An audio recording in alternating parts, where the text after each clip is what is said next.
Okay, magandang umaga po sa inyo lahat. Giliw naming taga-subaybay sa Facebook. Okay, tayo po ay mag-aaral muli sa umaga po ito. Tawag nito ni Bishop Amy is Pira-pirasong biyaya, Nuggets of Grace. Napanood ko yun. Okay. Marami pong nagtatanong na sabi nila, paano tayo makakapasok sa kapahingaan ng Diyos? Paano tayo papasok doon sa kapahingaan yun? Sa totoo lang, nung una pa lamang, sumampalataya ka sa Panginoong Hesus bilang Panginoon at personal mong tagapagligtas, ay nakapasok na po tayo una sa kapahingaan yun na inaalok ng Diyos.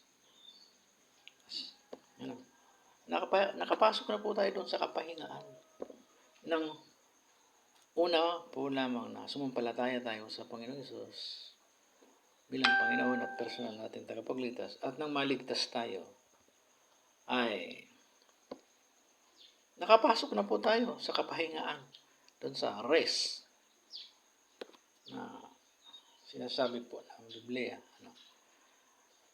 Yung pagpasok natin yun ay sa pananampalataya lamang po sa Panginoong Hesus. Wala po tayong ginawa. Sumampalataya lang. Naligtas ka, nagkaroon ka ng buhay na walang hanggan, naging anak ka ng Diyos, nakapasok ka pa sa kapahingaan. Kasi sino ang pumasok doon? Ang Panginoong Hesukristo. Sabi sa Hebreo 9:12, minsan lamang pumasok ang Panginoong Hesus sa dakong banal, yung rest, yung Holy of Holy Place. Minsan lamang siya pumasok doon. At yun daw ay sapat na.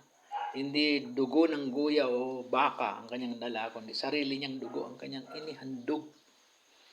Yun po ay nakapasok.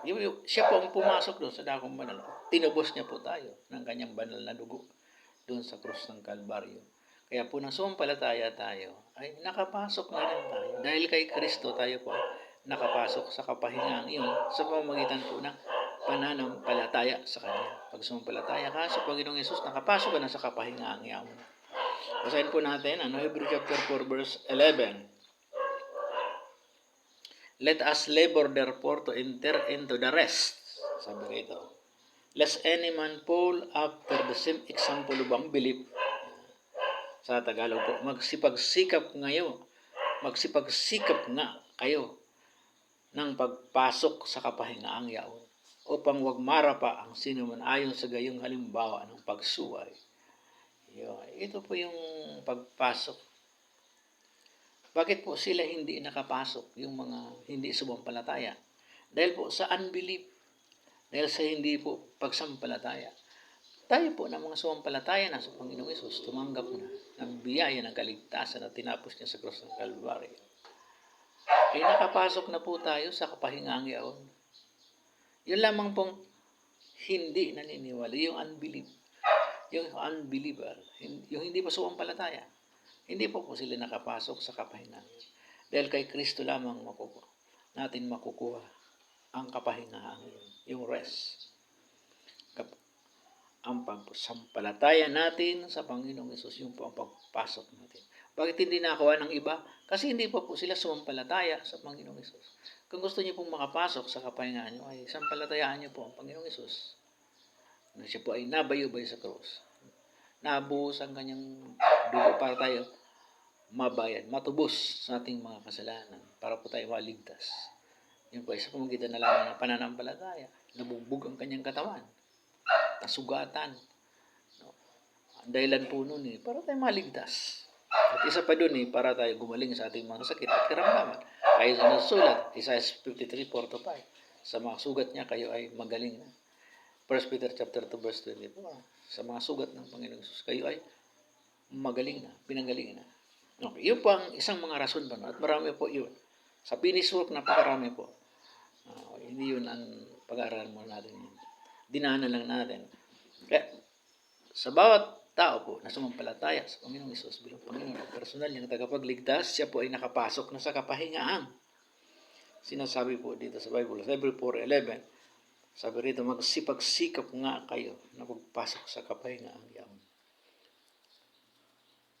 Sabi rito, may gagawin ka. Sabi niya, magsipagsikap nga tayo sa pagpasok sa kapahingang iyon. May gagawin po. Sabi ng iba, kasi biyaya na lang daw, wala ka nang gagawin. Hindi, yun.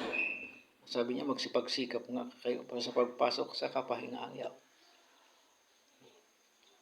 Pero hindi na po tayo ang gagawa, kundi yung ginawa ng Panginoong Hesus sa krus ng Kalbaryo.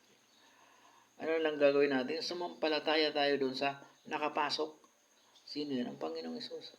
Mananampalataya lang po. Salamat Panginoong Hesus dahil nakapasok doon sa pagpasok mo sa kapahingaang iyon ay ako rin ay nakapasok. Kaya sa pamagitan po ng pananampalataya kay Kristo, tayo po ay nakapasok din sa kapahingaang iyon. Hindi na tayo ang gumawa. May gumawa ang Panginoong Hesus na ang gumawa ng pagpasok na yun. At tayo ay sasampalataya na lamang sa Kanya. Pag sumampalataya tayo, ay nakapasok na rin tayo. Siya po ang gumawa, hindi po tayong gagawa. Hindi natin kayang pumasok doon sa kapahinga yun.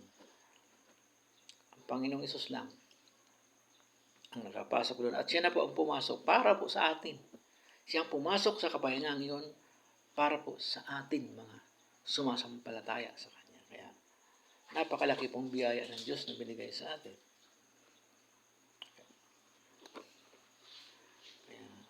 Okay, salamat po sa mga nakinig. Basahin natin uli.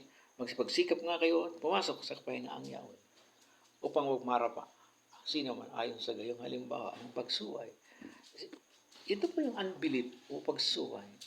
Eh, doon po ito sa hindi sumasampalataya. Minsan nga sa mga believer mayroon din. Hindi sila naniniwala sa tinapos na gawa ng Panginoong Hesus. Bagamat ligtas na sila ay hindi pa na sila naniniwala sa tinapos na gawa ng Panginoong Hesus, sa biyaya na ginawa ng Panginoong Hesus. Kaya sila pa rin ang gumagawa. Samantalang ginawa na nga ng Panginoong Hesus, sasampalatayanan mo na lang. Pag ikaw ang gumawa, baka sumablay ka pa.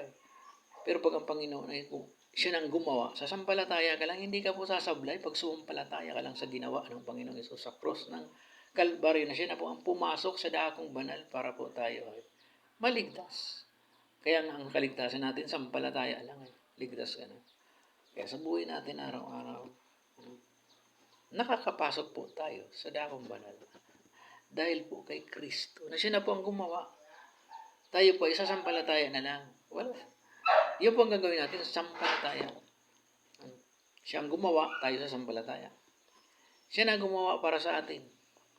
Okay, salamat po sa umaga pong ito. Sana na unawaan niyo at yung mga nakapakinig po nito. Kaya sa mga nakapakinig po nito ay gusto po ninyo tanggapin ang Panginoong Hesus bilang Panginoon at personal niyong tagapagligtas ay gawin niyo po. Kayo ay ligtas. Maliligtas pala. Pero pag sumampalataya kayo, ligtas na kayo. Pag hindi pa, manliligtas kayo. Yung po ang sabi sa Acts 16:31.